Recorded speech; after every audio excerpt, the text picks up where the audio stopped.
पोट भरेल पण मन भरणार नाही. काय ऐकलं ना, पोट भरेल पण मन भरणार नाही. आता आजच्या तुम्ही मी खास घेऊन आलेली आहे माझ्या मैत्रिणींसाठी मस्त डाळ बाटीचे प्रीमिक्स. तर माझ्या जुन्या फॉलोअर्सना तर माहितीच आहे, कमी काहीतरी वेगळंच आणते आणि बेसिक आणि खूप छान आणते पदार्थ, की मी अगोदर वाटण मसाले वगैरे असं शिकवते आणि नंतर तर नवीन फॉलोअर्सना तेच सांगणार आहे की अगोदर तुम्ही प्रीमिक्स वाटण मसाला जे असेल ते अगोदर शिका, त्याच्यानंतर रेसिपी बनवायचं शिका. मेन जे तुम्ही जे शिकले नाही आपण भाजी किंवा कशात काय टाकणार आहे, तर कितीही काही केलं तर त्या पदार्थ चविष्ट बनत नाही.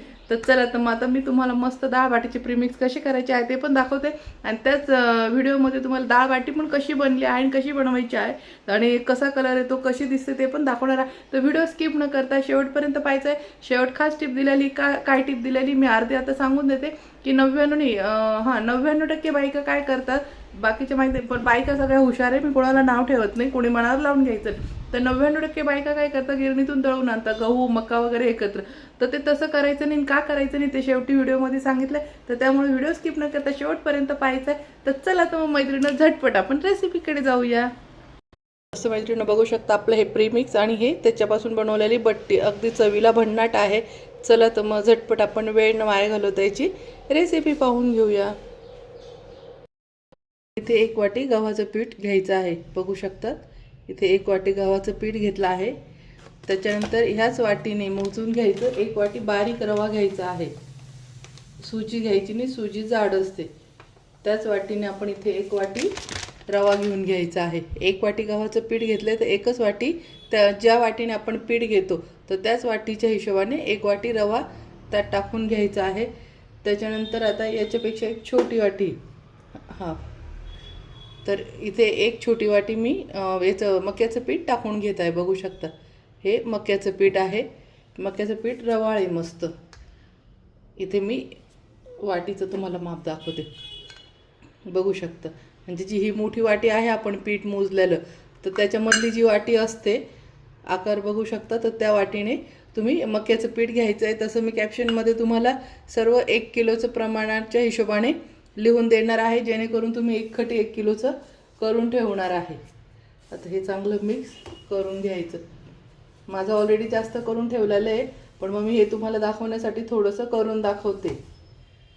आणि कॅप्शनमध्ये मी 1 किलोच्या मापाचं करून देईल, की जेणेकरून तुम्ही 1 किलोचं प्रीमिक्स करून ठेवाल आणि पटकन तुमचं डाळ बाटी झटपट होईल. मस्त हे असं बनवून ठेवलं ना, बिलकुल वेळ लागत नाही. हे सर्व आधी एकजीव करून घ्यायचं आहे व्यवस्थित. आता यामध्ये आपण ओवा टाकून घेऊया.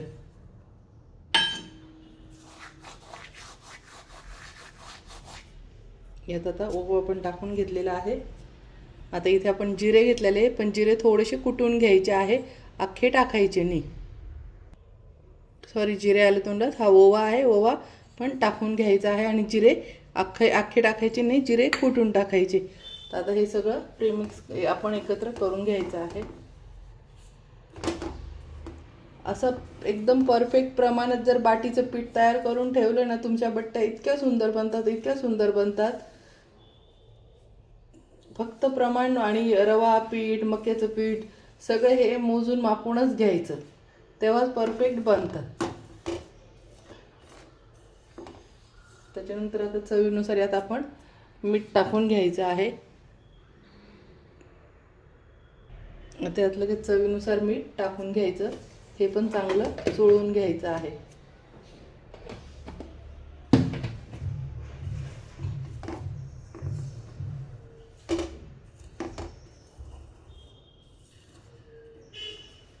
आता यामध्ये आपण थोडंसं अगदी तेल टाकून घ्यायचं आहे.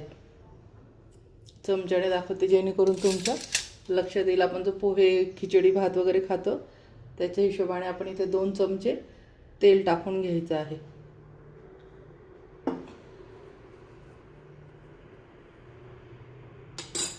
आता तेल पण चांगलं पिठाला चोळून घ्यायचं आहे. इथे तेल मी गरम टाकलेलं नाही आहे, थंडच तेल टाकलेलं आहे. इथे शक्यतो आपलं सनफ्लॉवर ऑइल, शेंगदाण्याचं ऑइल, तिळाचं ऑइल टाकायचं आहे. इथे सरसोचं तेल टाकू नका, कारण की सरसोच्या तेलाने बट्टीचा वास येतो, छान लागत नाही. आता हे दोन्ही हाताला भरवायचे आहे, मस्त पूर्ण पिठाला असे चोळून घ्यायचे आहे.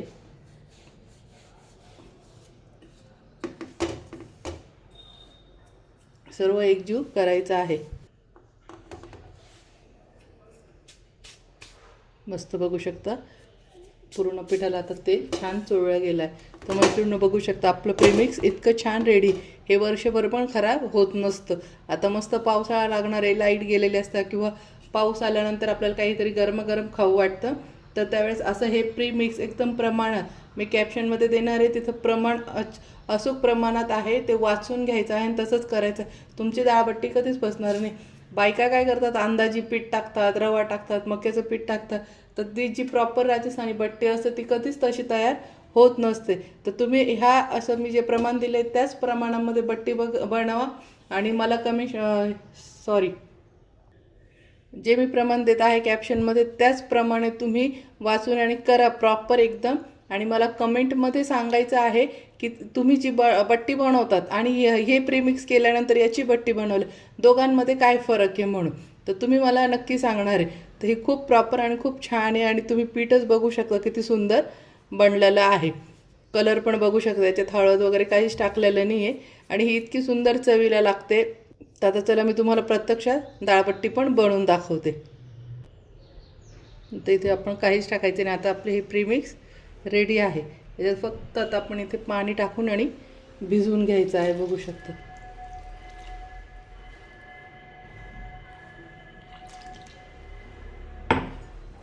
इथे गरम पाणी वगैरे काहीच घेतलेलं नाही, पूर्ण थंड पाणी घेतलेलं आहे मी.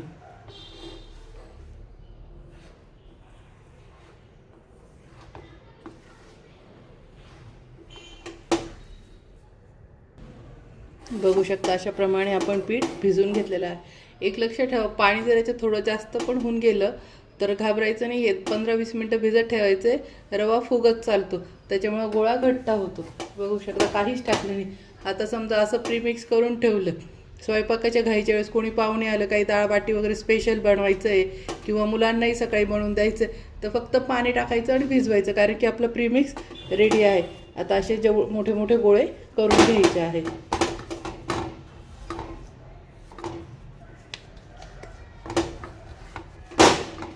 मी आता 4 भाग अशा पद्धतीने करून घेते.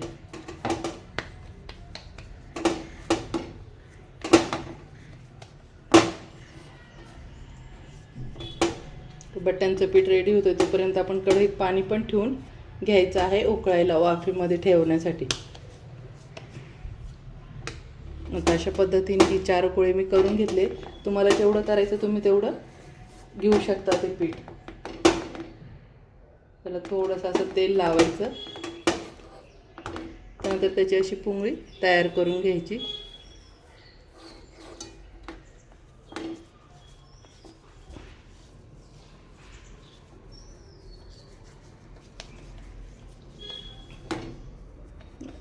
अशा पद्धतीने करून घ्यायचे सर्व.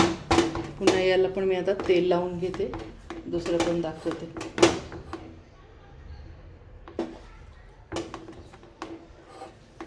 मी पुन्हा तेच एकदा सांगेल, तुम्ही माझ्यासारखं प्रमाण घ्या, अचूक प्रमाणामध्ये करा आणि तुमची बाटी बघा किती सुंदर बनते. तुम्हीच मला फरक सांगाल की नेहमीच्या बाटीत आणि याच्यात काय फरक आहे म्हणून. एवढी चवीला ही भन्नाट लागते. अशा पद्धतीने आता सर्व गोळे तयार करून घेते. अशा पद्धतीने आता मी हे गोळे करून घेतले. आता हे आपण असे चाळणीत ठेवून घ्यायचे आहे. चाळणीला थोडंसं तेलाचा हात लावून घेतलेला आहे. हे अशा पद्धतीने चाळणीत आता ठेवून घ्यायचे आणि आता कढईमध्ये मी इथे पाणी ठेवलेले ते तापायला ठेवूया. आता इथे मी गॅसवर कढई ठेवली. कढईतलं पाणी पण छान तापलं आहे. याच्यात आता आपण अशी चाळणी ठेवून घ्यायची आहे आणि ही ताट झाकण ठेवून आता 10 ते 15 मिनटं मस्त वाफवून घेऊया. पण इथे आपलं डाळबट्टी शिजलंय का बघून घेऊया. गरम आहे. आपली डाळबट्टी पूर्ण शिजली आहे. चाकूला काही लागत नाही याचा अर्थ बघू शकतात.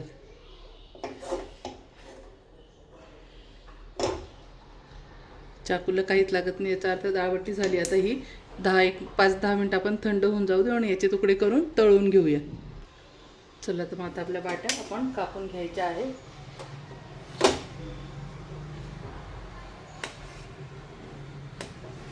अशा पद्धतीने सर्व बाट्या कापून घेऊया.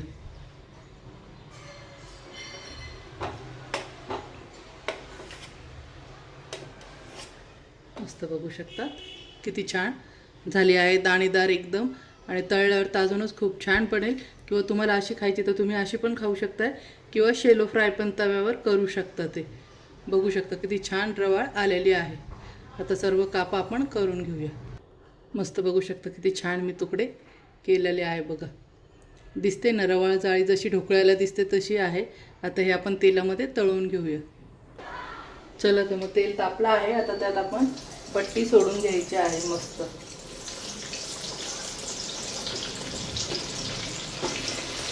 तेल तापल्यानंतर गॅस बारीक ठेवायचा आहे.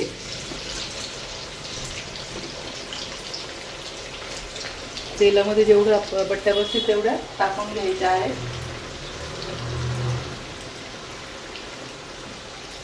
आता या 2 मिनिटं मस्त मंद आचेवर तळून घेऊया. मस्त आपल्या बट्ट्या आता छान तळणं झालेल्या आहेत. आपण आता काढून घेऊया.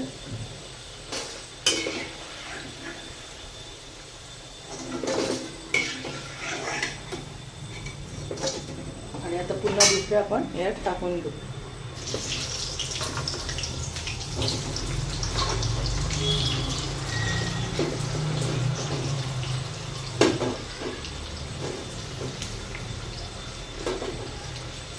अशा पद्धतीने मैत्रिणींनो बघू शकता बट्ट्या आपल्या किती सुंदर झालेल्या आहे.